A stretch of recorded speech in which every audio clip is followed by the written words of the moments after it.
Hi friends. இப்போ நம்ம மகாநதி பார்க்க போகிறோம். மகாநதியில் வந்துட்டு பாட்டியும் அவங்க சித்தியும் ஒரு பக்கம் உட்காந்து ஓரமாக நின்று பேசிகிட்டு இருக்காங்க. அந்த டைம் பார்த்து யார் போகிறா நம்ம காவேரிங்க. போன உடனே பிடிச்சிக்கிட்டான், இதான் சான்ஸுடா, ஆடு வந்துருச்சுடா, மஞ்சள் தண்ணியை ஊற்றுடான்னு சொல்லிட்டு 4 பேர் சேர்ந்து ஊற்ற ஆரம்பிச்சிட்டாங்க. யாரா அந்த 4 பேர்னு பார்க்குறீங்களா? கட்டத்துறைக்கு கட்ட மீசம் வச்ச நம்ம கட்ட பொம்மன் தாங்க. அதாவது விஜயோட சித்தப்பா சித்தி தாங்க சொல்கிறேன். அதாவது அவங்க சித்தப்பா சித்தி அவங்க பாட்டி எல்லாரும் உட்காந்துக்கிட்டு பேச ஆரம்பிச்சிட்டாங்க. எல்லாம் உங்கள் வீட்டை அவங்கள மட்டும் நாங்கள் தொந்தரவுன்னு சொல்லலை, உங்கள் குடும்பம் இங்கே இருக்கிறதும் தொந்தரவு தான் குத்தி காமிக்கிறாங்களாமா.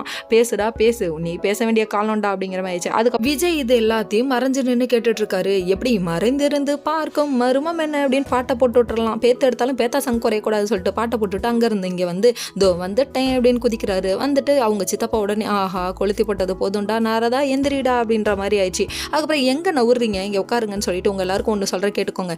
காவேரி கன்சவா இருக்கா தெரியும், இந்த டைமில் அவள் கஷ்டப்படக்கூடாதுன்னு தெரிஞ்சே அவளை கஷ்டப்படுத்துறீங்களே, நீங்களே எப்படி முடியுது? அவங்க வீட்டில் உள்ளவங்கள நான் தான் இருக்க சொன்னேன், அதுவும் கம்பல் பண்ணி இருக்க சொன்னேன்.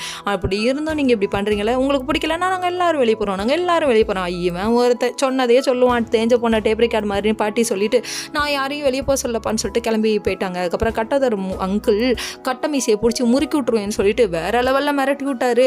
இதெல்லாம் தேவையா? நீ ஏன் ஓசி சோர்த்திங்கிற, உனக்கு எதுக்கு அந்த வேலை அப்படிங்கிற மாதிரி ஆயிடுச்சு. நீ என் வீட்டில் உட்காந்துக்கிட்டு ஏன் பொண்டாட்டி ஆளுங்க இங்கே இருக்கக்கூடாதுன்னு சொல்கிறேன்னு திட்டி விட்டுட்டாங்க. அவங்க சித்தி ஒரு பக்கம் அந்த புது பொண்ணை வச்சு செஞ்சதை பார்க்கணுமே, சாப்பாடு கூட கொடுக்க உள்ள